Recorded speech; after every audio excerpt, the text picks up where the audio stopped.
नमस्कार, मैं हूं डॉक्टर पीयूष कुमार मित्तल और आप देख रहे हैं मेरा चैनल कॉमर्स.रेल। आज मैं असिस्टेंट प्रोफेसर उत्तर प्रदेश सरकार द्वारा जो असिस्टेंट प्रोफेसर की परीक्षा आयोजित होने वाली है विज्ञापन संख्या 51 की, उसके संबंध में जीके यानी सामान्य ज्ञान के कुछ इम्पोर्टेंट टॉपिक्स लेकर आया हूं, जिसमें हम आज संघ लोक सेवा आयोग के संबंध में क्या क्या व्यवस्थाएं हैं इनको हम देखेंगे। तो आइए शुरू करते हैं। संघ लोक सेवा आयोग की व्यवस्था संविधान में अनुच्छेद 315 से लेकर 323 के बीच में की गई है। इससे संबंधित अनुच्छेद जो है 315 से लेकर 323 तक है। बहुविकल्पी यानी मल्टीपल क्वेश्चंस में बहुत बार पूछा जाता है कि संघ लोक सेवा आयोग के से संबंधित अनुच्छेद हैं, तो 315 से 323। दूसरी चीज़ देखेंगे कि संघ लोक सेवा आयोग एक संवैधानिक निकाय है, अर्थात संविधान में इसकी व्यवस्था है, संविधान के अनुसार ही इसका निर्माण किया गया है। इसके प्रथम अध्यक्ष जो थे वो H.K. कृपलानी थे। कौन थे? H.K. कृपलानी। और वर्तमान अध्यक्ष कौन है? तो वर्तमान अध्यक्ष मनोज सोनी जी हैं।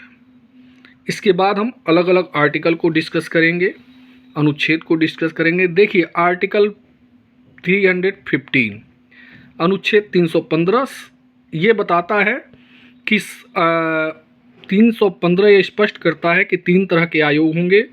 संघ के लिए संघ लोक सेवा आयोग, राज्य के लिए राज्य लोक सेवा आयोग और 2 या 2 से अधिक राज्यों को मिलाकर संयुक्त राज्य लोक सेवा आयोग भी बनाया जा सकता है। ठीक है। आर्टिकल 316 यानी 316 के अनुच्छेद में इस आयोग के सदस्यों की नियुक्ति एवं पदावधि के संबंध में प्रावधान दिए गए हैं। तो सबसे पहले हम लोग देखेंगे संघ लोक सेवा आयोग के सदस्यों की नियुक्ति कैसे होती है। तो देखिए, संघ लोक सेवा आयोग के सदस्यों की नियुक्ति जो होती है वो राष्ट्रपति द्वारा की जाती है और इनकी अवधि, कार्यावधि 6 वर्ष या उम्र 65 वर्ष हो, जो भी होगी, जो पहले होगी वही अवधि मानी जाएगी। ठीक है, 6 वर्ष या 65 वर्ष, जो पहले आ जाएगी। राज्य लोक सेवा आयोग के सदस्यों की नियुक्ति जो है राज्यपाल द्वारा की जाती है और इनकी अवधि, कार्यावधि 6 वर्ष या 62 वर्ष, जो पहले हो वो मान ली जाएगी। संयुक्त राज्य लोक सेवा आयोग के संदर्भ में इनकी नियुक्ति तो राष्ट्रपति करेगा, और लेकिन इनकी जो कार्यावधि है वही है जो राज्य लोक सेवा आयोग के सदस्यों की होती है, 6 वर्ष या 62 वर्ष, जो पहले हो। इसके बाद नेक्स्ट जो आर्टिकल होगा वो होगा 317 यानी 317। 317 में हम लोग पढ़ेंगे सदस्यों को हटाया जा सकता है, यानी कि जो संघ लोक सेवा आयोग हैं या राज्य लोक सेवा आयोग हैं उनके सदस्यों को हटाया जा सकता है। तो किन मामलों में हटाया जा सकता है? देखिए, सदस्यों को हटाने की जहाँ तक बात है तो अगर कदाचार के मामले में मिसबिहेव जो हो जाता है, कदाचार के मामले में सुप्रीम कोर्ट की जांच के बाद राष्ट्रपति द्वारा, ठीक है, सदस्य के दिवालिया होने पर डायरेक्ट राष्ट्रपति हटा सकते हैं। अन्य स्थान पर अगर आप सवेतन नियोजित हो गए, यानी दूसरे जगह अगर आप कहीं नौकरी कर रहे हैं तो भी राष्ट्रपति डायरेक्ट आपको हटा सकते हैं। किसी कंपनी का पार्टनर होने पर भी आपको हटा सकते हैं, या शारीरिक या मानसिक रूप से अक्षम होंगे तो भी राष्ट्रपति द्वारा आपको हटाया जा सकता है। एक बात ध्यान देंगे कि राज्य लोक सेवा आयोग में सदस्यों को निलंबित राज्यपाल कर सकता है, सस्पेंड कर सकता है, लेकिन हटाने का जो प्रावधान है वो राष्ट्रपति ही करेंगे। क्लियर है? नेक्स्ट क्वेश्चन है, नेक्स्ट देखेंगे हम लोग 318 पे। आर्टिकल 318 यानी अनुच्छेद 318। 318 यह स्पष्ट करता है कि सदस्यों के वेतन और भत्ते क्या होंगे और किस निधि से निर्धारित होंगे। तो बता दें कि जो सदस्यों के वेतन व भत्ते होंगे वो संचित निधि द्वारा दिए जाते हैं, भुगतान किए जाते हैं, और इनका निर्धारण संघ के सदस्यों का वेतन जो होगा वो राष्ट्रपति निर्धारित करता है, राज्य का राज्यपाल निर्धारित करता है, और संयुक्त लोक सेवा आयोग, राज्य लोक सेवा आयोग के सदस्यों के वेतन और भत्ते राष्ट्रपति द्वारा निर्धारित किए जाते हैं। आर्टिकल 319, कार्यकाल के पश्चात जब सदस्य कार्यकाल पूरा कर सकते हैं तो क्या वो कोई पद ग्रहण कर सकते हैं कि नहीं कर सकते हैं? देखिए, संघ लोक सेवा आयोग का जो सदस्य अध्यक्ष होगा वो तो कोई भी पद ग्रहण नहीं कर सकता है। क्लियर है? रिटायर होने के पश्चात, कार्यकाल पूरा होने के पश्चात वो कोई पद ग्रहण नहीं कर सकता है।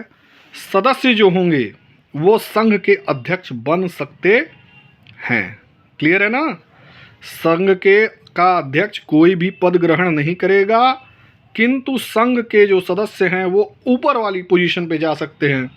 संघ में जब भी आप कार्यकाल पूरा कर लेंगे तो आप ऊपर वाली पोजीशन में जा सकते हैं, नीचे किसी पोजीशन में नहीं जा सकते हैं, नियुक्त नहीं हो सकते हैं। तो संघ का जो सदस्य होगा वो संघ का अध्यक्ष बन सकता है। राज्य की बात जहाँ तक है, राज्य लोक सेवा आयोग के सदस्यों की और अध्यक्ष की, तो अध्यक्ष जो है वो संघ का या अन्य राज्यों का अध्यक्ष हो सकता है, या तो बराबरी में रहेगा या तो ऊपर वाली पोजीशन में चला जा सकता है। सदस्य जो होंगे अन्य राज्य लोक सेवा आयोग के सदस्य या अध्यक्ष हो सकते हैं, या फिर संघ लोक सेवा आयोग के सदस्य या अध्यक्ष भी हो सकते हैं। क्लियर है ना?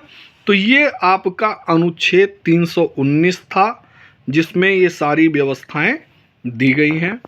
इसके बाद 320, भाई संघ क्या काम करता है?